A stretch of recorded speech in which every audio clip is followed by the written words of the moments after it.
Il est 6 heures. Dans 15 minutes, nous aurons le sport. Diakité Ibrahim reçoit notre invité du jour, Madame Sidoué Fatima, coordonnatrice du programme de développement des chaînes de valeur inclusives à la promotion des initiatives locales et la mise en place d'un mécanisme juridique dans la gestion de la salubrité et vos commentaires avec Adama Bakayoko dans La Parole est à vous.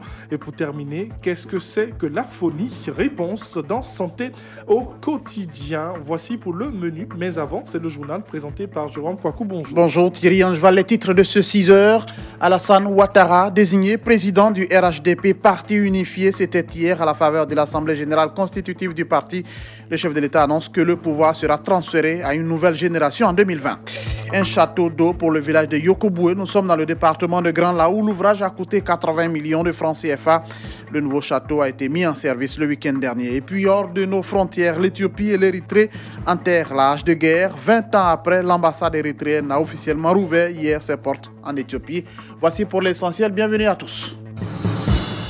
Et c'est le journal que vous suivez sur la radio numéro 1 sur l'info, le sport. Le RHDP, parti unifié, voit enfin le jour. Oui, enfin, ça y est.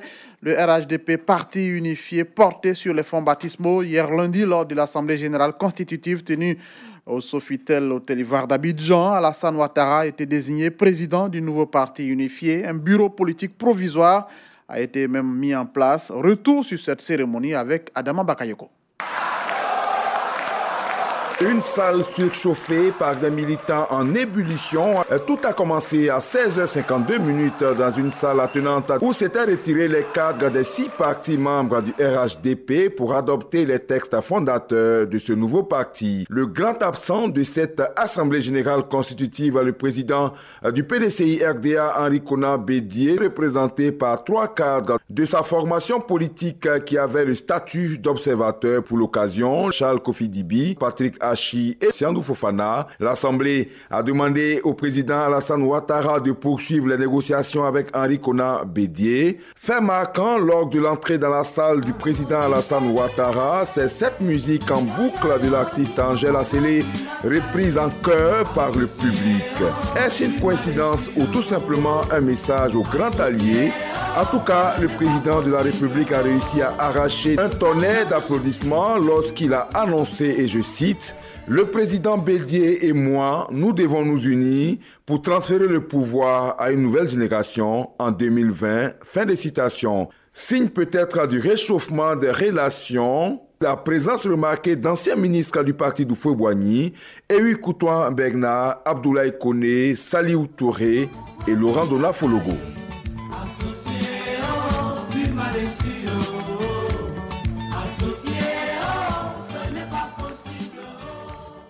Le président Alassane Ouattara, au cours de cette cérémonie, a indiqué clairement qu'il veut travailler main dans la main avec le président Henri Konan Bédié afin de passer le flambeau à une nouvelle génération de dirigeants d'ici 2020. On écoute le président Alassane Ouattara. Le RHDP a gagné déjà toutes les élections depuis 2010 et je peux vous assurer que je ferai en sorte que le RHDP continue de gagner ces élections. Oui, pour nous permettre en 2020 de transférer le pouvoir à une nouvelle génération. La France a aujourd'hui un président qui a 40 ans. Cela donne à réfléchir et le monde change. Le premier ministre d'Autriche a 31 ans. Le premier ministre de Belgique a 38 ans et ainsi de suite. Nous devons travailler, le président Bédié et moi, la main dans la main pour transférer le pouvoir à une nouvelle génération en 2020. Et à la fin de cette cérémonie, les militants du RHDP se sont prononcés, à commencer par le ministre Kobena Kwasi Adjoumani et Siaka Ouattara. Ils sont tous au micro de Régis Kofi. Je suis convaincu qu'un jour ou l'autre, le président Henri Konan Bédié va revenir et les enfants de feu vont se retrouver pour développer la Côte d'Ivoire. Ouverte et même aller au-delà du PDCI pour que tout Ivoirien qui veut vraiment la paix pour la Côte d'Ivoire puisse prendre sa place au parti unifié. Et le moment venu, ensemble quand nous allons nous retrouver, nous allons choisir la personne idéale qui va conduire l'avenir après 2020. Keï Edouard, sénateur de la région du Cavali. Ce jour est un jour historique. Dans cette même salle, il y a 33 ans. Vous pouvez donc faire appel à notre unité, à notre compréhension, à notre solidarité. Doumbia Brahima, secrétaire général adjoint chargé des élections du RDR. Nous sommes plus heureux que le président d'honneur du RDR, le président Alassane Dramane Ouattara, a été élu président du RHDP et nous savons ce qu'il a démontré pour notre pays et nous sommes certains que le RHDP va demeurer le parti le plus fort en Côte d'Ivoire et que la stabilité que le RHDP appelle va se consolider dans notre pays pendant des dizaines et des dizaines d'années encore. Allez, changeons de sujet. Les magistrats de la Cour des comptes des pays de l'UEMOA sont en formation à Abidjan. Oui, ils sont au bord de la lagune ébriée pour harmoniser leurs procédures de contrôle dans la gestion des finances de leurs pays respectifs durant 48 heures. Ces magistrats venus des 8 pays membres de l'UEMOA ainsi que le Maroc vont faire des mises à jour des guides de vérification à l'usage des cours de compte. Les explications du président de la Cour de compte de l'UEMOA, Malik Kamara Ndiaye. Après évaluation de notre environnement, nous avions constaté d'une part une diversité dans les procédures de contrôle d'une juridiction financière nationale à une autre. Nous avions aussi constaté l'inexistence de manuels de référence de contrôle au niveau de certaines cours des comptes de l'UEMOA. En 2009, nos chefs d'État au niveau de Lyon ont adopté 6 nouvelles directives du cadre harmonisé des finances publiques, lesquelles directives ont apporté des innovations majeures dans les modes de gestion et par voie de conséquence dans les modalités de contrôle. Et de nouveaux métiers donc sont apparus et ont été imputables au cours des comptes à partir du 1er janvier 2018. Il s'ajoute également que la plupart des institutions supérieures de contrôle utilisent de plus en plus les normes internationales en matière d'audit, selon les standards internationaux. Et l'autorité de régulation des marchés publics forme 169 collectivités. Oui, ce sont les chiffres communiqués par le président de l'ARMP lors d'un séminaire bilan à Yamoussoukro. En 2 mois, l'autorité nationale de régulation des marchés publics a formé 169 collectivités, soit 507 participants. À ces participants venus de plusieurs régions du pays, le président de l'autorité de régulation, de l'autorité des marchés publics, a conseillé l'éthique et la déontologie aux collectivités locales dans la passation des marchés publics pour une bonne gestion des deniers publics. Koulibaly Nonkarna, président de l'autorité nationale de régulation des marchés publics. Auparavant, il y avait une notion de seuil pour passer marché, ce qui fait que en dessous d'un certain seuil, il n'y avait pas du tout de marché, mais des commandes directes. Au-dessus de ce seuil, il y a maintenant des marchés publics. Aujourd'hui, ce n'est plus le cas. Quel que soit le seuil, il y a des marchés publics. Pour les collectivités en dessous de 30 millions, c'est des procédures simplifiées, mais des marchés publics. Et au-dessus, c'est toujours des marchés publics, mais des procédures dites classiques. Ce qui fait que tous les conseils régionaux, toutes les mairies, tous les districts, quelle que soit la modestie de leur budget, passent marché. Alors, comment continuer à faire des audits, à rendre des décisions, à sanctionner les entreprises? C'est pourquoi, avec la direction des marchés publics, qui est chargée de ce contrôle, et nous-mêmes, Autorité nationale de régulation des marchés publics, nous avons entrepris de sillonner toute la Côte d'Ivoire. À la fin de cette étape, toutes les collectivités de Côte d'Ivoire, sans exception, ont vu leur capacité renforcée en 2 mois sur les procédures de contrôle des marchés publics et sur les procédures de régulation. Et prenons la direction de l'intérieur du pays, un château d'eau pour le village de Yokoboué. Oui, Yokoboué, nous sommes dans la localité de Guitré et non à Grand Lao comme annoncé précédemment. La population a donc fêté l'eau dans ce gros village, une inauguration qui a eu lieu en présence des ministres Amédée Kouakou et Tchagba Laurent, tous 2 ministres de l'équipement et de l'entretien routier, ainsi que Tchagba, lui, ministre de l'hydraulique. Ce château, financé par l'État, a coûté 80 millions de francs CFA et vient ainsi soulager la population de Yokoboué. Quelques réactions. D'abord, Jérémy Aouré.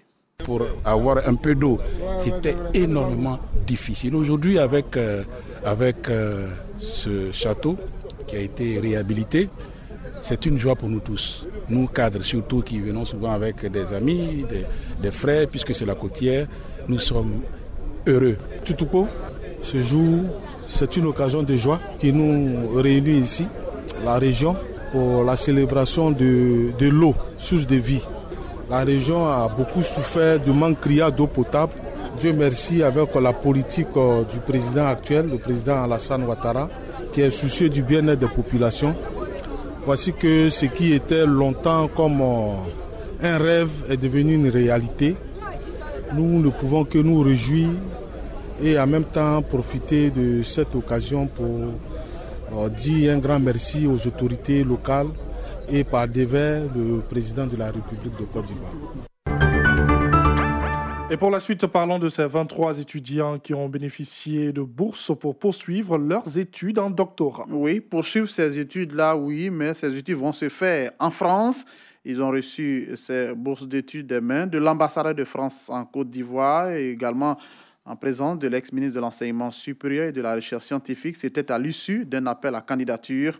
L'octroi de ces bourses s'inscrit dans le cadre du projet d'appui à la modernisation et à la réforme des universités et grandes écoles de Côte d'Ivoire. Et cela fait également partie du deuxième CDD éducation-formation de plus de 148 milliards de francs CFA. Les bénéficiaires promettent de réussir leurs études afin de contribuer au développement de notre pays. Réaction. Quadio Edith, doctorante dans le projet Évidence. Bon, c'est un projet qui a pour ambition d'apporter une solution pour les inondations dans la ville d'Abidjan. Nous avons 3 ans pour finir le doctorat. Quadi Olivier, je suis doctorant à l'université Jean-Laurent Guédé d'Alois. Mon doctorat va porter sur la mobilisation des ressources en eau souterraine au niveau de la région de Daloa. Essayer d'approvisionner cette ville-là en eau de qualité et ce de façon durable. J'ai commencé la phase bibliographique. Dans quelques semaines, nous allons commencer la phase de terrain. Et on espère que tout va bien se passer. Et un réseau pour aider la ville de Bingerville vient de naître. Oui, le réseau s'appelle J'aime Bingerville. Les jeunes de cette localité ont décidé de s'unir pour chercher ensemble des solutions aux problèmes qu'ils rencontrent. Ces problèmes qui tournent généralement autour du chômage, la déscolarisation et le manque de projets structurants. Ils viennent de mettre donc sur pied le réseau appelé J'aime Bingerville, une union qui vise à prendre une part active au développement de la localité. Les précisions de Yen Ibrahim, il est président du réseau J'aime Bingerville. Le réseau, c'est le fait de pouvoir être en union tous, de penser pour des objectifs communs malgré nos différences, d'influencer le développement, plus précisément au niveau des jeunes, favoriser l'entrepreneuriat, mobiliser des fonds afin d'accompagner des projets, accompagner nos mamans, accompagner également nos différents frères dans la formation. Après l'installation du réseau, tout de suite, nous allons procéder à une prospection, c'est-à-dire à constituer une base de données de toutes les couches au niveau de Bingerville. Quelles sont les compétences? Nous aurons des statistiques claires, des ressources humaines au niveau de la commune de Bingerville, ce qui va nous permettre tout de suite de pouvoir influencer plus ou moins ou de pouvoir proposer des actions en vue du développement. Nous allons mettre en place un forum socio-économique qui va se pencher sur toutes les questions relatives au développement, à l'union, à la cohésion sociale au niveau de Bingerville. Autre information dans ce 6 heures, comment donner une bonne éducation aux enfants? C'est autour de cette question que s'est déroulé l'atelier de formation d'une vingtaine de femmes leaders d'associations venues des différents quartiers d'Abidjan. Initié par l'ONG Cœur d'amour pour un enfant, cet atelier vise à apprendre à ces femmes les méthodes adéquates pour mieux éduquer leurs enfants, des méthodes qui, selon Zengbetia Théodore, passent impérativement par le dialogue et la communication. On l'écoute. Nous travaillons au bâtiment mineur, qu'on appelle le centre d'observation des mineurs de la MACA. Depuis plusieurs années, nous avons constaté que les enfants qui y arrivent, leur problème, c'est dans les familles. Nous avons décidé d'aller vers les familles pour les former par l'éducation parentale. Donc nous avons initié ce projet sur l'éducation parentale à l'endroit de 21 femmes, leaders d'associations. Nous pensons qu'aujourd'hui, en tant que défenseurs des droits des enfants, la chicotte est révolue parce que ça les traumatise davantage, ça les amène à être renfermés. Figurez-vous que tous les enfants qui fuguent, qui quittent leur maison, qui sont dans la rue, c'est à cause des brimades, à cause des sévices. Bon, donc, pour un parent autoritaire, les enfants ne peuvent pas rester en famille. Ils sont obligés d'aller trouver la paix qu'ils n'ont pas chez eux à la maison, dans la rue. Et alors, quand ils sont dans la rue, bon, personne pour les éduquer. La rue les éduque. Et finalement, ils se retrouvent au bâtiment mineur. Et nous allons à l'international. L'Éthiopie et l'Érythrée enterrent la hache de guerre. Oui, 20 ans après leur entrée en guerre et la rupture de leurs relations diplomatiques, l'ambassade érythréenne a officiellement rouvert ses portes hier lundi en Éthiopie. Une cérémonie présidée par le chef de l'État érythréen Isaias Afewerki lui-même et qui achevait ainsi une visite officielle de 3 jours à Addis Abeba, une visite destinée à consolider la fin des hostilités entre les deux pays. Figurez-vous que l'Éthiopie et l'Érythrée avaient expulsé leurs diplomates respectifs au début de la guerre, les ayant opposés entre 1998 et 2000, notamment en raison d'un désaccord sur leurs frontières communes. En 2 décennies, le conflit a fait quelques 80 000 morts. En visite au Kenya, l'ancien président des États-Unis, Barack Obama, appelle à l'unité politique si le pays veut se développer et surmonter ainsi ses différences ethniques.